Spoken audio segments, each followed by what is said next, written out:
Picture this. Somewhere over the Pacific, a fighter pilot is executing combat maneuvers alongside a wingman who pulls harder G-forces, reacts faster to threats, and flies more aggressively than any human possibly could. But there's no one in the cockpit next to him. No pilot strapped into an ejection seat, no heart pounding with adrenaline, no fear of death clouding judgment, just cold, calculating artificial intelligence processing vast oceans of data in milliseconds and making split-second tactical decisions.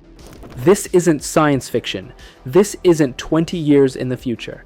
This is happening right now at a classified hangar in Florida, where the United States Air Force is building something that could fundamentally transform warfare or lead to catastrophic mistakes we can't take back. The question isn't whether AI will fly combat missions.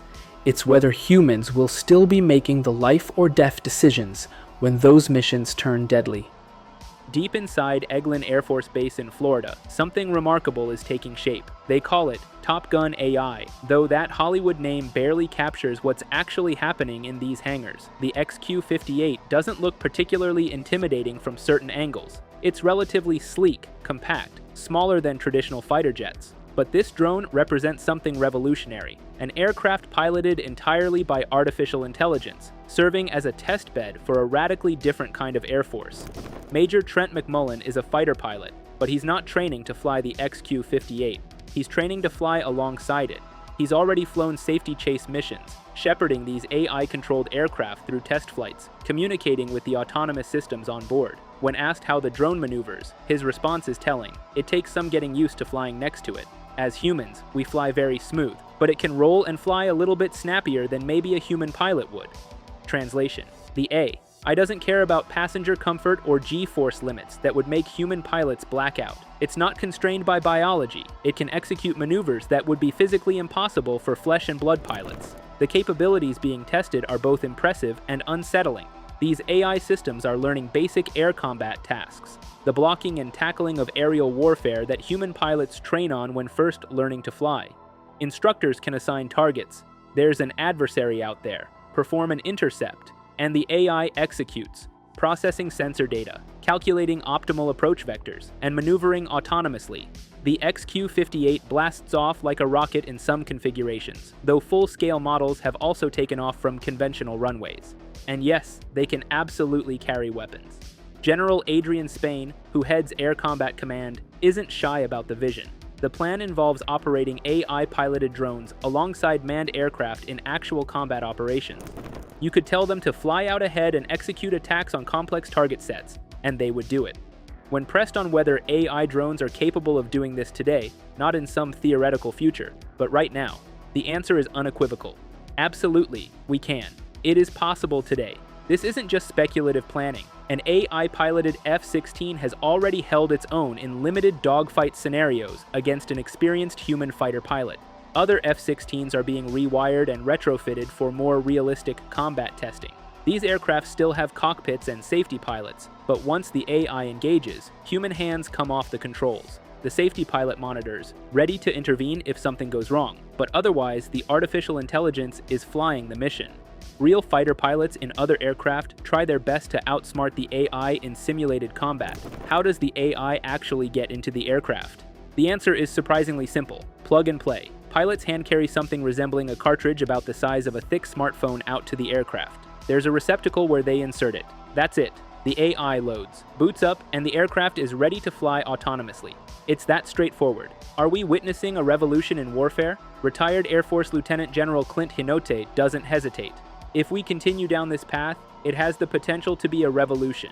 But he's quick to add context. It's a revolution born from necessity, not mere technological enthusiasm. The Air Force was so dominant for so long that it didn't feel pressure to fundamentally change. Now it desperately needs to change and is struggling to figure out how. The driver behind this urgency isn't abstract. It's China. The Chinese Air Force has recently showcased its newest jet fighters and its own AI drone programs. Intelligence assessments suggest China could potentially outnumber and outmatch the US Air Force in certain scenarios, particularly in conflicts near Chinese territory. The tyranny of distance works against American forces. Fighting China likely means operating in their region, where they can bring overwhelming numbers to bear, while US forces operate at the end of extremely long supply lines stretched across the Pacific. The math is brutal and unforgiving. To even stay competitive in such scenarios, American forces would need to achieve kill ratios of 10 to 1, 15 to 1, even 20 to 1. When war games simulate American pilots going up against those odds, the results aren't encouraging. Put bluntly, we lose. We lose.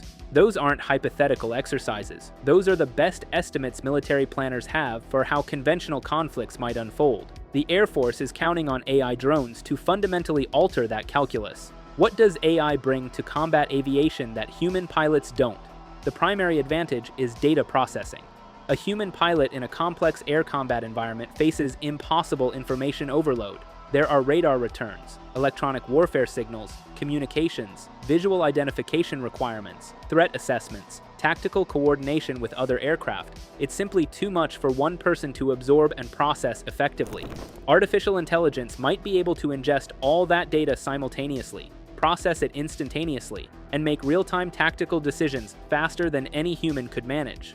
The economics are also compelling. AI drones will be roughly half the length of manned fighters and cost about 1/4 as much, somewhere between $20 and $30 million each. That means you could field significantly more aircraft without breaking military budgets. And there's another advantage that military planners mention, though it sounds chilling when stated plainly. You don't have to bring the AI operator home. You can accept more risk, take more chances, send drones into situations where losing the aircraft is acceptable. The key phrase is acceptable losses, something that sounds very different when you're discussing machines versus human beings. The procurement plans are staggering in scope. The Air Force expects to field up to 1,000 AI combat drones eventually, with 150 operational by the end of the decade. These aren't just weapons platforms that will sit in hangars waiting for war with China. They'll have peacetime missions. Could you send AI drones to intercept Russian bombers that periodically test American air defenses off the coast of Alaska? Absolutely. But those intercepts can turn dangerous instantly. Last year, a Russian fighter aggressively maneuvered against an American F-16.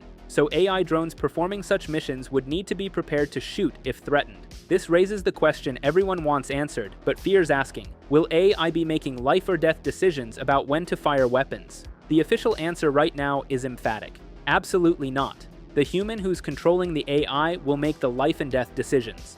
At least for now. But then comes the qualifier that should make everyone pause. Increasingly, militaries around the world, including the United States military, are going to be pressured to give the machines more leeway in making those life or death decisions. The United States military is already investing in the experimentation necessary to produce platforms capable of firing autonomously if given that option. If adversaries let their AI make the decisions independently, what happens? Military analysts suggest that nation does so at their own peril because the AI can be fooled. The AI can be overwhelmed. It can give you false outcomes. We've all seen reports of AI hallucinating, generating false information, making confident mistakes. That's not a guarantee of success in combat. It's a guarantee that something will happen quickly, which isn't the same thing. Don't American pilots at least need the option to flip a switch and let the AI go fully autonomous in desperate situations? The answer reveals discomfort with the trajectory. I don't think America's comfortable with that yet. I'm not saying that couldn't be a future world we live in where we trust it, but I don't think we're there right now, certainly not to start. We have to build that trust over time. That trust is being built methodically at Top Gun AI. Pilots keep logging repetitions, test flight after test flight, simulation after simulation. They're learning the AI's quirks, understanding its decision-making patterns, discovering its limitations and capabilities. When asked whether they'd rather go into combat with a human wingman or an AI wingman, the answer is pragmatic rather than emotional.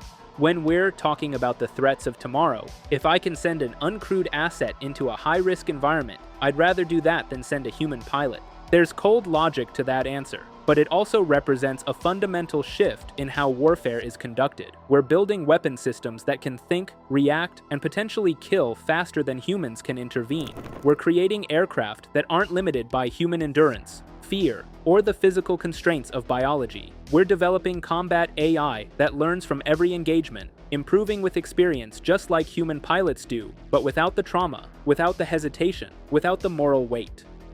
Your revolution is already here. The question isn't whether AI will transform aerial combat. It already has. The question is whether we can maintain meaningful human control over life and death decisions as the technology evolves and combat situations demand faster responses than human reaction times allow. We're building the future of warfare in Florida hangars right now. Whether we're building something that makes us safer or something we'll regret is a question that won't be answered until these systems face their first real test. And by then, it might be too late to change course.